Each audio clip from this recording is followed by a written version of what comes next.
കണ്ടില്ല ഇപ്പോൾ ഏറ്റവും വൃത്തികെട്ട ഒരു വിഷയമായി വന്നിട്ടുണ്ട്. വീടുകളിലും കാണാം അങ്ങനെ. വീടുകളിൽ അന്യ സ്ത്രീകളൊക്കെ ഉണ്ട്, കെട്ടിച്ചു കൊണ്ടുവന്ന പെണ്ണുങ്ങളൊക്കെ ഉണ്ട്. എന്നിട്ടും അവിടെ ഉണ്ട് ഈ പുതിയാപ്പിളൻ്റെ അഞ്ചന് ചെറിയ പഴയ കാലത്തൊക്കെ ഒരു വിഭാഗത്തിന് യൂണിഫോം ആയിരുന്നു, ചെറിയ ട്രൗസർ ഇട്ടിട്ട് വീട്ടിൻ്റെ ഉള്ളിൽ കൂടി എങ്ങനെ. എത്ര മോശാന്നറിയോ. ഇത്ര ഒരു വൃത്തികെട്ട ഒരു സംസ്കാരം വേറെ. ചിലർ കാണാം ബൈക്ക് ഓടിച്ചു പോകുന്നത്, അങ്ങാടിയിലൊക്കെ കാണാം സാധനം വാങ്ങാൻ വേണ്ടി വന്നിട്ട്. തനിച്ച പാശ്ചാത്യ സ്വഭാവം ഇസ്ലാമിക സംസ്കാരത്തോട് ഒരിക്കലും ചേർത്തി വെക്കാൻ പറ്റാത്ത രീതിയിൽ, ഒരു മുസ്ലിമിനൊരു നിലക്കും സ്വീകരിക്കാൻ പറ്റാത്ത രീതിയിൽ മോശപ്പെട്ട സ്വഭാവം. മടക്കി കുത്തന്നൊരു മോശമാണ്. നമ്മുടെ നാട്ടിലുണ്ടെങ്കിൽ നല്ല തൊപ്പിയും തലപ്പാവൊക്കെ ഉണ്ടാവും, മേലെ നല്ല ഉഷാർ, അടി ഫുള്ള് കാലിയാണ്. അടിയിലും മടക്കട് കുത്തിയിട്ട് അക്കസാവായത്ത് വരെ എത്തിയിട്ടുണ്ടാവും. അതിൻ്റെ അങ്ങേയറ്റം വളരെ മോശപ്പെട്ട ഏർപ്പാടാണ്. ജോലി എടുക്കുന്ന ആളുകൾ ജോലിക്ക് വേണ്ടിയോ കുത്തും. അത് പിന്നെ അവരെ ചളി തെളിക്കാതിരിക്കാനും മറ്റൊക്കെയാണ്, ഒരു സുരക്ഷത്തിന് വേണ്ടി മുണ്ട് മുറുകി കെട്ടുക എന്നുള്ളതൊക്കെ ഉണ്ടാകും. അതിനിപ്പോൾ സംവിധാനം ഉണ്ടല്ലോ, അതിനൊക്കെ ധരിക്കാൻ പറ്റുന്ന വസ്ത്രങ്ങൾ വേറെ തന്നെ ഇറങ്ങിയിട്ടില്ലേ. അപ്പം അതിൻ്റെ ഒന്നും ആവശ്യമില്ല. പണിക്ക് ധരിക്കാൻ പറ്റുന്ന രീതിയിൽ, ഞെരിയാണിക്ക് താഴെ പോകാത്ത രീതിയിൽ തന്നെ നല്ല വസ്ത്രങ്ങളുടെ വിപണിയിൽ ഇത് വാങ്ങിയാൽ മതിയല്ലോ, കുഴപ്പമൊന്നുമില്ല. അങ്ങനല്ലേ ഉള്ളൂ.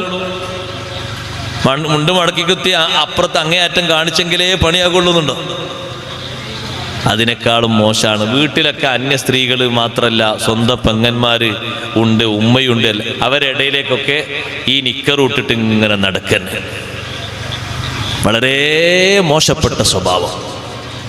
ഒരിക്കലും ഒരു കുടുംബങ്ങളും പ്രോത്സാഹിപ്പിക്കാൻ പറ്റാത്ത ഒന്നാണത്. ഇസ്ലാമിക സംസ്കാരത്തോട് ഒരു നിലക്കും ചേരാത്ത ഒന്നാണത്.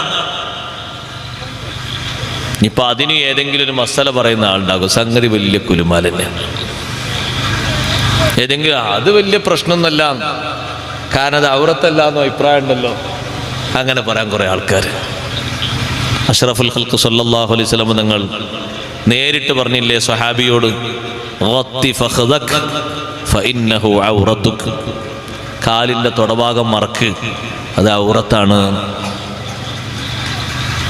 തൊടഭാഗം മറക്കാൻ അത് വെളിവാക്കിയ ഒരാളോട് പറഞ്ഞാണ് അത് മറക്ക്, അത് ഔറത്താണ്. മറക്കാനാ കൽപ്പിച്ചത്, വെളിവാക്കിയിടാനല്ല. മുട്ടുവരെയുള്ള ഭാഗങ്ങൾ മറക്കേണ്ടതാണ്. നിസ്കാരത്തിൽ മാത്രമല്ല, അങ്ങനെ ചില ആൾക്കാർ മനസ്സിലാക്കിയല്ലേ, നിസ്കാരത്തിൽ മാത്രമുള്ള ഔറത്താണ്. അല്ലല്ല, എപ്പോഴും ഔറത്ത് തന്നെയാണ്. അത് ശ്രദ്ധിക്കേണ്ടത് തന്നെയാണ്, സൂക്ഷിക്കേണ്ടത് തന്നെയാണ്. അപ്പൊ അങ്ങനത്തെ ഒരു നാട്ടിൽ നമ്മൾ എത്തുമ്പോൾ നമ്മളവിടെ കാണിക്കേണ്ട ശൈലി, അല്ലാഹു തആല അനുസരിക്കാൻ പറഞ്ഞ ശൈലി ഏതാണോ ആ ശൈലിയാണ് സ്വീകരിക്കേണ്ടത്.